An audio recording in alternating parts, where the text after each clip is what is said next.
Hello friends, welcome to our channel. और आज हम सीएनजी रिलेटेड, गैस रिलेटेड दो कंपनीज जो हैं उसके स्टॉक्स के बारे में हम डिस्कस करने वाले हैं। सबसे पहले तो है इंद्रप्रस्थ गैस, जिसकी क्लोजिंग हुई है 380.40 पे।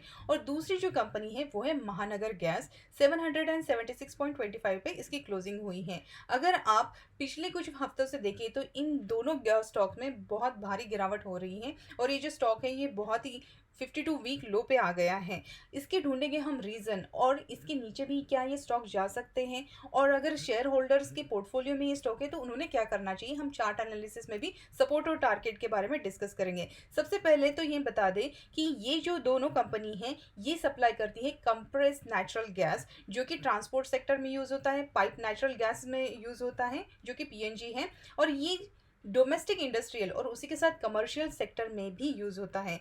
अब अगर हम रीज़न ढूंढेंगे तो देखिए, सबसे पहला जो रीज़न है, 24 को एक रिपोर्ट आई जहाँ पे इन्होंने बताया है कि जिस तरीके से महंगाई बढ़ रही है, नेचुरल गैस के प्राइसेस भी बढ़ गए हैं और वो 130% से हाइक हो गए हैं, जो कि बहुत ज़्यादा है। तो आप सोच रहे होंगे कि अगर नेचुरल गैस के अगर प्राइस बढ़ गए हैं तो एमजीएल और आईजीएल जैसी कंपनी को तो अच्छी बात है कि वो उनके भी स्टॉक बढ़ने चाहिए। नहीं, लेकिन ऐसा नहीं होता है, क्योंकि ये जो कंपनीज हैं इनको जो नेचुरल गैस मिलती है वो गैस इनको एक स्पेसिफिक जो एक प्राइस होती है जो सेंट्रल गवर्नमेंट यहाँ पे डिसाइड करते हैं, उसी प्राइस पे वो कंज्यूमर को बेच सकते हैं। और ये जो मैकेनिज्म है इसे कहते हैं एडमिनिस्टर्ड प्राइस मैकेनिज्म।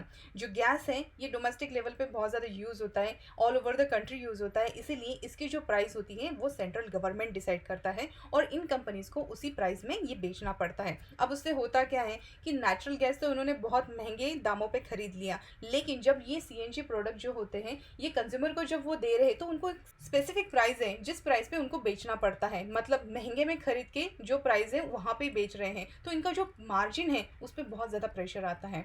यहाँ पे अगर आप देखेंगे तो इनके नेट सेल तो बढ़ेंगे, लेकिन रॉ मटेरियल ही इतना महंगा है इनके लिए, तो ये जो एक्सपेंडिचर है उसमें ज़्यादा जाएगा और उनका जो टोटल प्रॉफिट है वहाँ पे हमें घटते हुए दिखाई देगा। तो यही रीज़न है। अब उसी के चलते हुए हम देखते हैं इनके क्वार्टरली रिजल्ट। 10 को यहाँ पे इंद्रप्रस्थ गैस और महानगर गैस दोनों के यहाँ पे क्वार्टरली रिजल्ट आए थे, और यहाँ पे उन्होंने बताया कि जो इनका इबिटा मार्जिन जो है वो डिक्लाइन किया है यहाँ पे, जो कि निगेटिव है। और जिस तरीके से हमने बताया एपीएम यानी कि एडमिनिस्टर्ड प्राइसिंग मैकेनिज्म की वजह से यहाँ पे जो उनका मार्जिन पे प्रेशर आया वही उनके क्वार्टरली रिजल्ट में भी दिखाई दिया है। अब सिर्फ यही एक रीज़न नहीं है, उसके साथ और एक दूसरा इसके साथ और एक दूसरा रीज़न है, और वो है concern of aggressive influx of electric vehicle. देखिए, इंडियन गवर्नमेंट का अभी एम है कि बाय 2030 हमारा जो कंट्री है वो अभी ज़ीरो कार्बन इमिशन कंट्री होना चाहिए, और उसी के लिए जो पेट्रोल और डीजल पे जो गाड़ियाँ चलती हैं उसको बंद करके हम अभी इलेक्ट्रॉनिक व्हीकल पे मैन्युफैक्चर करने पे गवर्नमेंट का ज़्यादा जोर है। और उसी के चलते हुए उन्होंने प्लाई स्कीम इंसेंटिव ऑफर किए हैं ऑटो इंडस्ट्रीज़ को, जो कि इलेक्ट्रिक व्हीकल ज़्यादा पैमाने पे यहाँ पे बनाएं, और वहीं 2030 तक two wheeler, three wheeler, auto, commercial vehicle, heavy vehicle जितने भी हैं वो सारे बसेस वगैरह इलेक्ट्रिक व्हीकल में कन्वर्ट हो जाएं।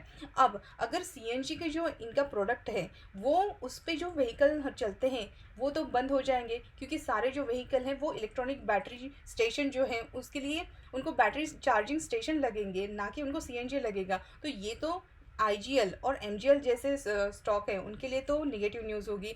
और उसी की चलती हुए ईवी थीम के जितने रिलेटेड कंपनीज हैं वहाँ पे आपको अच्छी बढ़त दिखाई दे रही होगी, और आईजीएल और एमजीएल इनके यहाँ पे स्टॉक्स में गिरावट दिखाई दे रही है।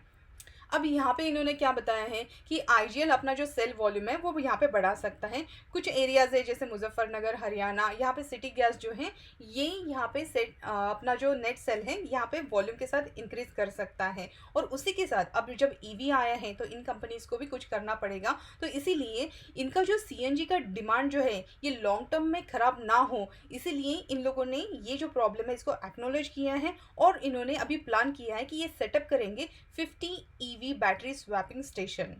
ईवी बैटरी स्वैपिंग स्टेशन बनाएँगे, तो इनकी जो ईवी की वजह से यहाँ पे कंसर्न्स था कि इनका जो सीएनजी गैस है, यहाँ पे प्रेशर आ सकता है, तो ये यहाँ पे डाइल्यूट हो जाएगा। तो ये तो आने वाले मिड से लेके लॉन्ग टर्म का इनका प्लान है। अभी तक की कोई न्यूज़ नहीं आई है कि इन्होंने बैटरी स्वैपिंग स्टेशन बनाया है वगैरह।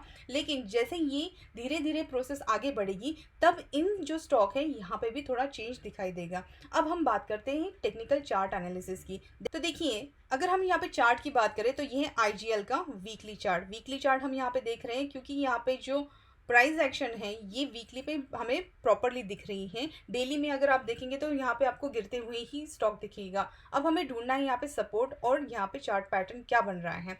देखिए, इसने यहाँ पे लो बनाया था 217 का, और ये जो सपोर्ट ट्रेंड लाइन है उसका सहारा लेते हुए ये जो स्टॉक है अप ट्रेंड की रैली यहाँ पे कर रहा था। लेकिन जैसे ही इसने यहाँ पे ये जो हमारा सपोर्ट ट्रेंड लाइन है ये तोड़ा है, उसके बाद यहाँ पे भारी गिरावट आई है और यहाँ पे हमने एक मेजर बेस बनाया था। उसी के आसपास अभी हमारी जो प्राइस है वो यहाँ पे रेंज कर रही है। अब आगे क्या होगा, तो देखिए, ये जो हमारा सपोर्ट है ये ऑलरेडी हमने टेस्ट किया है। इसके पहले भी ये टूट गया था, लेकिन जिस तरीके से शार्प यहाँ पे अपमूव आया था, उसके बाद यहाँ पे सेकेंड टाइम यहाँ पे टेस्ट हुआ। अब हम यहाँ पे आ गए हैं। अब हमें ध्यान देना है कि ये जो हमारे लेवल है ये बहुत ही क्रिटिकल लेवल है, 380 का लेवल। अगर ये यहाँ पे 380 का लेवल ये सस्टेन नहीं करता है, तो हमें फिर से जो हमारा नेक्स्ट सपोर्ट है 340 का, वो भी दिखाई दे सकता है। लेकिन अगर अगले वीक में ये 380 के ऊपर अगर कोई ग्रीन कैंडल बनाता है और 390 के आसपास अगर ये सस्टेन करता है, तो यहाँ से हम अप मूव यहाँ से एक्सपेक्ट करके चल सकते हैं। क्योंकि देखिए, ये जो स्टॉक है ये ऑलमोस्ट 600 के लेवल से नीचे गिरावट आई है यहाँ पे 380 के आसपास। तो जब कोई स्टॉक है वो एकदम ऊपर के लेवल से अगर गिरता है, तो यहाँ से एक बाउंस बैक या तो फिर पुल बैक हम एक्सपेक्ट करके चल सकते हैं। और अगर ये पुल बैक आता है तो हमारे जो लेवल है वो रहेंगे 420 के। क्योंकि देखिए, यहाँ पे ये जो रेजिस्टेंस है यहाँ पे एक सेलिंग प्रेशर ये क्रिएट कर सकता है। अगर ये यहाँ से बाउंस भी देता है तो हमारा जो फर्स्ट टारगेट है वो रहने वाला है 420 का। और अगर ये 420 यहाँ पे सस्टेन करता है, तो ही उसके बाद हमें आगे के जो हमारा टारगेट है वो रहेगा 460 का। लेकिन अगर ये हमारा 380 सपोर्ट जो है ये सस्टेन नहीं करता है, तो यहाँ से ब्रेक डाउन दिखाता है, तो हमें नीचे के जो लेवल है 340 भी दिखाई दे सकते हैं। तो जो लॉन्ग टर्म इन्वेस्टर हैं वो लेवल्स का ज़रूर ध्यान दीजिएगा, क्योंकि अगर ये लेवल ब्रेक होता है तो हमारा नेक्स्ट जो सपोर्ट है वो यहाँ पे है। क्योंकि देखिए, यहाँ पे इसने एक बहुत ही अच्छा कप एंड हैंडल बनाया था और उसके बाद इसने जो ब्रेकआउट दिया था, उसके बाद ये रीटेस्ट और ये जो रैली है ये कंटिन्यू हुई थी। अब यहाँ पे जो रेजिस्टेंस था, अब ये यहाँ पे सपोर्ट का काम करेगा।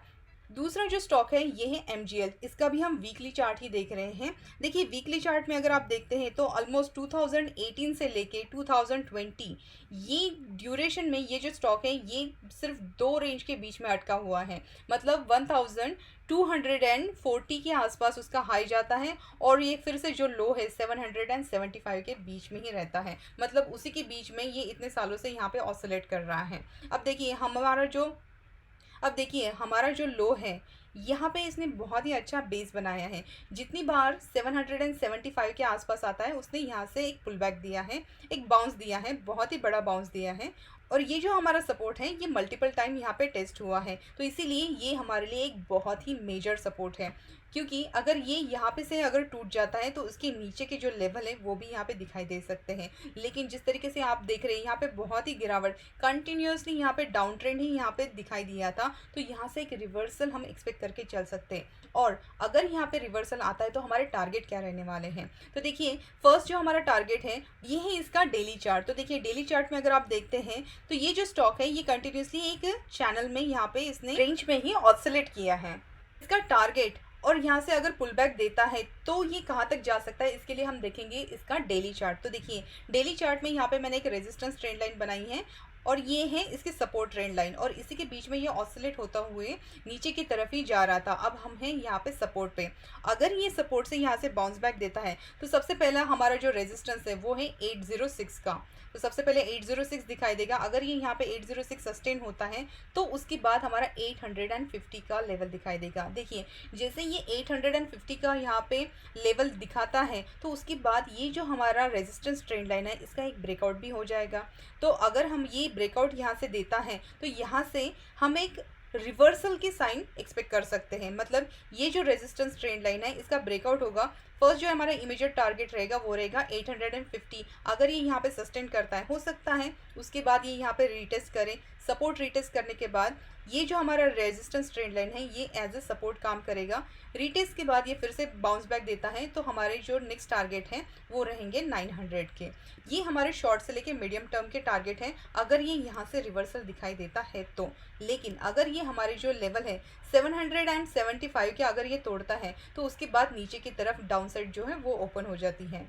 और अगर आप नेक्स्ट सपोर्ट की अगर बात करें तो वो फिर नेक्स्ट सपोर्ट जो है वो 700 के आसपास रहेगा। इसीलिए जो हमारा लेवल है वो अभी बहुत ही क्रूशियल लेवल पे अभी चल रहा है 775। तो ध्यान दीजिए जो नए निवेशक हैं वो इसमें जब ये यहाँ से रिवर्सल दिखाएगा तभी इसमें एंट्री कीजिएगा। अगर ये यहाँ से डाउनवर्ड जाता है तो करेक्शन में मिल रहा है, सस्ता मिल रहा है, इसीलिए नए निवेशक जो फॉलिंग नाइफ है उसको कैच ना करे तो ही बेहतर रहेगा। तो आई होप ये जो टेक्निकल एनालिसिस हमने बताई है और जो भी न्यूज़ रिलेटेड बेस्ड इन्फॉर्मेशन हमने इस वीडियो में बताई है ये आपके लिए कुछ हेल्पफुल रही होगी। और अगर ऐसा होता है तो हमारे चैनल को सब्सक्राइब ज़रूर कीजिएगा और कमेंट सेक्शन में हमें बताइएगा कि क्या ये वीडियो आपको अच्छा लगा। और अगर अच्छा लगता है तो बेल आइकन दबाना भी मत भूलिएगा, क्योंकि हम ऐसे ही कंटिन्यूसली आपको इन्फॉर्मेटिव वीडियोस अपलोड करते हैं। और अगर आप हमें कमेंट सेक्शन में बताते हैं तो ये हमें मोटिवेट भी करता है। तो मिलते हैं हमारे अगले वीडियो में। Thank you so much.